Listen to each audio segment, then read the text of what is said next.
السلام علیکم ناظرین کرام، ٹائم لائن سنیماٹک چینل کی جانب سے آپ سب کو دل کے گہرائیوں سے خوش آمدید کہتے ہیں۔ ناظرین کرام، آج کا ہمارا ویڈیو کرولش اورحان سیریز کی تازہ قسط کے حوالے سے ہے، اور سچ کہوں تو آج جو قسط نشر ہوئی وہ واقعی کمال کی قسط تھی۔ ابتدا میں تو قسط کچھ خاص محسوس نہیں ہو رہی تھی، لیکن جیسے جیسے کہانی آگے بڑھتی گئی ویسی ویسی اس نے ہمیں وہ سب کچھ دکھانا شروع کیا جس کا ہم کو شدت سے انتظار تھا۔ قسط آہستہ آہستہ اپنے عروج پر پہنچی اور آخر تک ناظرین کو مکمل طور پر باندھے رکھا۔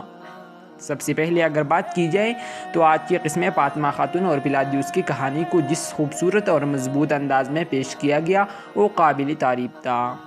ہم سب کو یہی لگ رہا تھا کہ بزداق شاید اس کہانی کو غیر ضروری طور پر بہت لمبا کھینچ دے گا اور ناظرین کو بوریت محسوس ہونے لگے گی، لیکن آج کی قسط نے یہ تاثر مکمل طور پر غلط ثابت کر دیا۔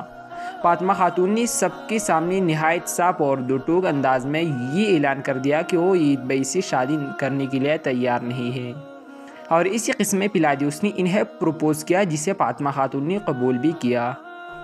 آج کی قسم میں ان دونوں کی سین واقعی لاجواب تھی، خاص طور پر وہ منظر جب جنگل میں پلادیوس نے فاطمہ خاتون کو پروپوز کیا اور ان دونوں کے درمیان محبت بھری گفتگو ہوئی، تو یقین مانیے اس قدر پرفیکٹ لو سٹوری شاید ہی کسی اور سیریز میں دیکھنے کو ملے ہو۔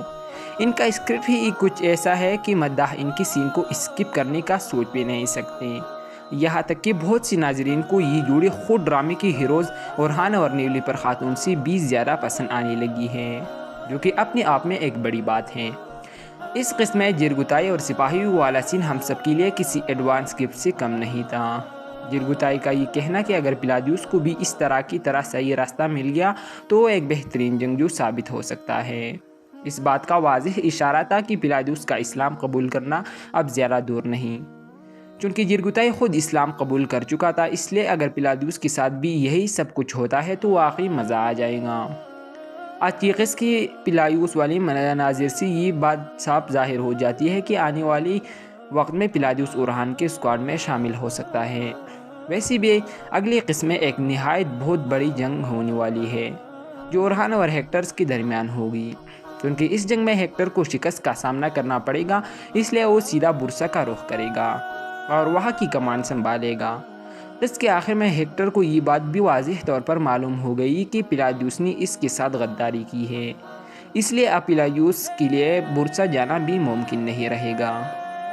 وہ ادھر ادھر رہتے ہوئے مقدس موبت کے خلاف اورحان کے ساتھ دیتا رہے گا اور آخر کار اورحان کے کردار سے متاثر ہو کر مسلمان ہو جائے گا اور فاطمہ خاتون سے شادی کرے گا۔ ناظرین کرام، ہمیں اب یہی لگتا ہے کہ برسا کچھ وقت کے لیے ہیکٹر کے کنٹرول میں رہے گا اور بعد میں اورحان ہی ہیکٹر سے برسا فتح کرے گا، جس کے بعد ہیکٹر کی موت واقع ہوگی۔ آج کی قسط کے باقی مناظر بھی ہماری توقعات کے عین مطابق فلمائی گئی ہے۔ اگلی قسط میں اورحان اور ہیکٹر کے درمیان ایک شاندار اور فیصلہ کن جنگ دیکھنے کو ملے گی اور کہانی کو مکمل طور پر برسا کی طرف موڑا جا رہا ہے، جس کی جھلک ہم نے پہلے ہی اس قسط میں دیکھ لی تھی۔ اس کے ساتھ ساتھ عثمان غازی پر ان کی آخری بیماری کا حملہ بھی دکھایا گیا، جیسا کہ ہم پہلے بھی بتا چکے تھے کہ تدبین والے مناظر کے علاوہ باقی تمام مناظر عثمان غازی کا خواب کا حصہ ہوگی، جبکہ وہ منظر جہاں گنبد کے نیچے دفن ہونے کی بات کی جاتی ہے وہ ایک حقیقی اور تاریخی سین ہوگا۔ یہ عثمان غازی کا آخری بار قرارگاہ جانا تھا، اس کے بعد وہ برسا جائے گا اور وہی ان کا انتقال ہوگا۔ آج کی قسط میں نیلوفر خاتون کو ایک ریاستی ماں کے طور پر بھی خوبصورتی سے پیش کیا گیا۔ علاؤالدین صاحب کے کردار پر خاص توجہ دی گئی اور سب سے اہم بات یہ ہے کہ اورحان سردار کی کردار کو مکمل ٹائم دیا گیا۔ ماشاءاللہ سیریز اب واقعی بہت بہتری کی طرف بڑھتے ہوئی محسوس ہو رہی ہے اور کہانی ایک مضبوط اور سنجیدہ موڑ لے چکی ہے۔ تو ناظرین کرام، آج کی ویڈیو کو یہی پر ختم کرتے ہیں۔ اگر آپ کے ذہن میں کوئی سوال ہو تو ضرور کمنٹ کیا کریں۔ میری ویڈیو دیکھنے کا بہت بہت شکریہ۔ اللہ حافظ۔